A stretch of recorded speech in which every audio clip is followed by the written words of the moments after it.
Un conseil, garde ton alternance. C'est ce que je vais expliquer dans cette vidéo parce que justement, j'ai discuté sur Twitter avec une personne assez jeune, 23-24 ans, qui hésitait justement à rejoindre l'armée de l'air, alors que pourtant, ces personnes-là, elle était en bac+3 et que elle avait une entreprise notamment qui travaillait en alternance.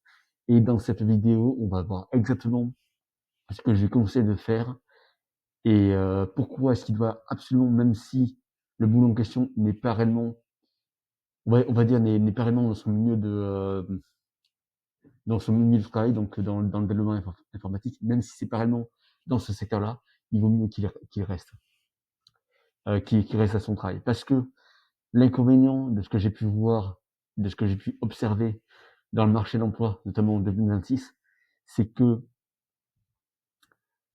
surtout en fait, c'est surtout que le marché de l'emploi est vraiment à la ramasse. C'est-à-dire qu'il y a plein de gens de bac+3, bac+5 qui n'arrivent même pas à trouver des boulots. Et dans son cas, comme il a quand même la chance unique de vivre encore chez ses parents à 23 ans, sûrement entre 22 et 23 ans, et du coup, il a du coup son alternance qui lui finance, il peut avoir l'argent de cette alternance-là et le réinvestir directement, qu'elle soit en crypto-monnaie ou en bourse. Il peut surtout il peut surtout, on va dire, monter en compétences et développer des projets perso à côté. Que ça soit, déjà, premièrement, un des projets perso, ça peut être, par exemple, se préparer pour l'armée.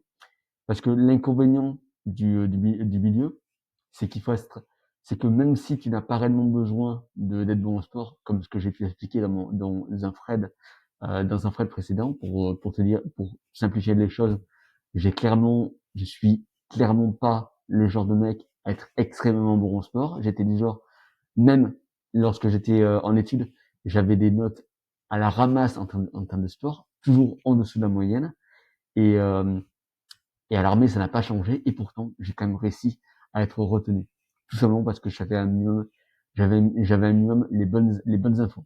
Et donc, l'inconvénient de ça, c'est que certes, le job en question n'est pas du tout, n'est pas du tout bon, enfin, n'est pas du tout bon. Le fait de rester dans le job, d'avoir, d'avoir du coup l'alternance qui te finance ça, qui en plus, ça permet d'économiser énormément d'argent, tu peux justement monter des études, surtout développer des compétences annexes à côté. Donc par exemple, avec l'argent que te fournit le job, tu peux notamment te faire énormément de club code, énormément de projets perso, parce qu'en études, ils vont pas du tout t'apprendre ça.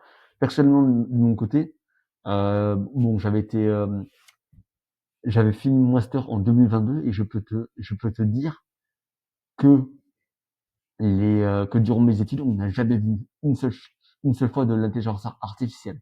Et même là, actuellement, à l'armée, on ne nous a jamais, parce que tu as une partie, du coup, formation initiale, donc les câbles, les classes, entre guillemets, et aussi une formation de spécialité. Même à l'armée, on n'a jamais eu une seule fois, on n'a jamais mis en place une seule fois dans l'aspect de l'intelligence artificielle.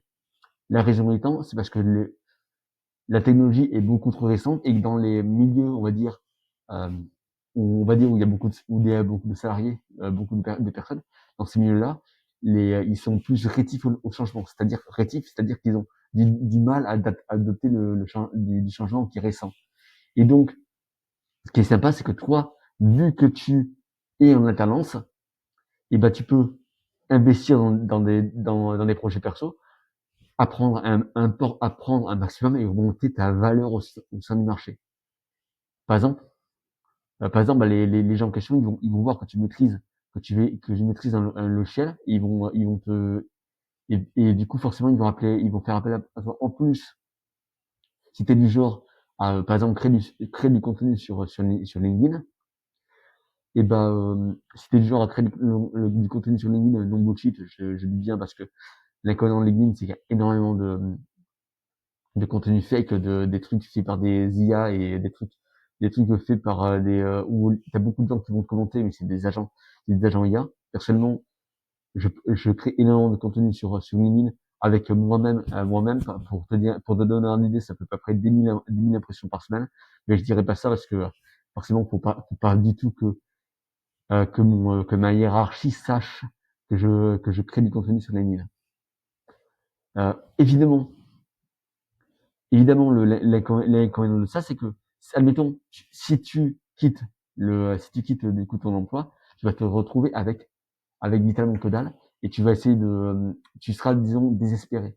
C'est-à-dire que tu auras tout quitté, et que comme pour moi, lorsque j'avais travaillé en tant que freelance, là je travaille plus du tout en tant que freelance, donc dans le dev, et ben tu vas tout faire pour que,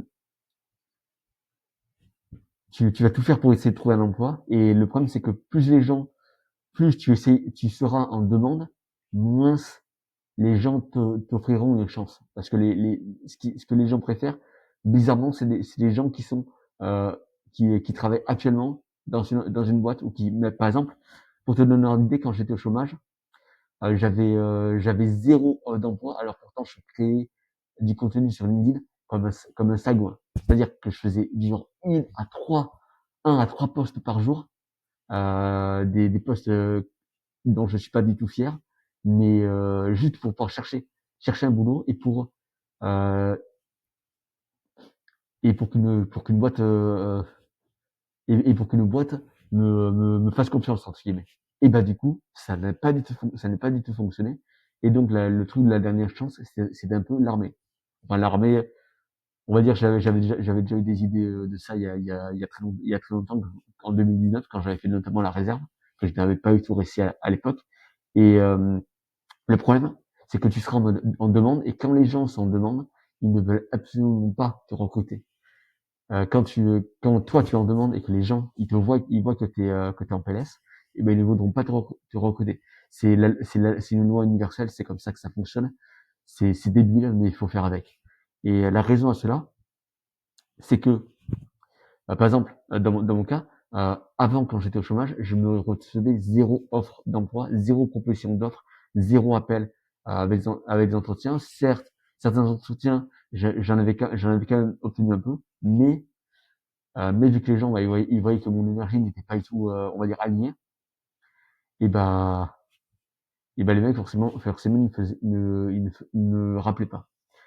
Aussi, du coup, et là, depuis que je suis à l'armée, je reçois en moyenne entre 2 et 3 offres d'emploi par semaine, de mecs qui essaient de me démarcher, qui essaient de me démarcher, et qui ont déjà eu des échos de mon travail à l'armée.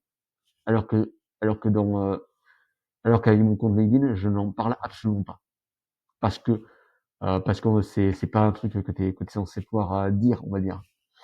Et bah, en fait, ça te prouve que les gens, vu qu'ils savent, pardon, que t'es, que tu as de la valeur, que tu es déjà pris, et du coup que ton temps est précieux, et bah bizarrement, les gens, c'est à ce moment-là où ils essaient de te démarcher, ils essaient de te piquer à la concurrence, entre guillemets. Donc forcément, ce que je te conseille, c'est de ne surtout pas quitter l'alternance, de monter en compétences, de faire, de toute façon, t'es quasiment payé, donc de faire tes études en parallèle, et en plus de monter des projets perso à côté, si t'as le temps. Si tu veux vraiment te divertir, bon bah tout ce qui est jeux vidéo, etc. Je ne jugerai pas, parce que je l'ai fait énormément moi aussi. Donc voilà, c'est comme ça que je vois les choses. C'est honnêtement, si tu es toujours en alternance de nos jours et que tu as la chance d'avoir une entreprise qui t'a fait confiance, je te conseille, je te conseille d'y rester, de faire tes armes, et ensuite de changer de boîte. Parce que ce que tu vas voir tout de suite, c'est que les entreprises, malheureusement, elles te prennent pour acquis, et elles ne vont jamais te mettre d'augmentation de salaire, et tu vas te retrouver avec des gens qui vont, on va dire, qui vont, bah, des gens qui vont prendre pour acquis, qui vont penser que tu ne vas jamais quitter la boîte. Donc, ce que je conseille, c'est tu fais tes armes. Ensuite, dès que tu n'apprends plus rien à ton boulot, tu te barres. Par exemple, tu peux aller en période idéalement à l'armée de l'air, pour ensuite, ben, que tu puisses raconter cette histoire, et surtout que tu puisses, on va dire, ouais, que tu puisses raconter, et que ça puisse te servir plus tard. Parce qu'en plus, au niveau de l'armée de l'air, il y a très peu de gens qui sont issus. Pour te dire, dans ma spécialité, donc dans tout ce qui est développement logiciel, on est à peu près 15 par an à terminer les classes et à être accepté dans l'armée de l'air, alors que alors qu'il y a 80 places dans la partie développement logiciel, pour te donner une idée. Donc voilà, c'était mes pensées, c'était mon avis. J'espère que ça t'aura utile. Si tu souhaites en savoir plus, si tu souhaites en savoir plus, j'ai bien mon compte Twitter où tu pourras me poser toutes tes questions. Et sur ce, moi, je te souhaite une très bonne journée. À très vite. Au revoir.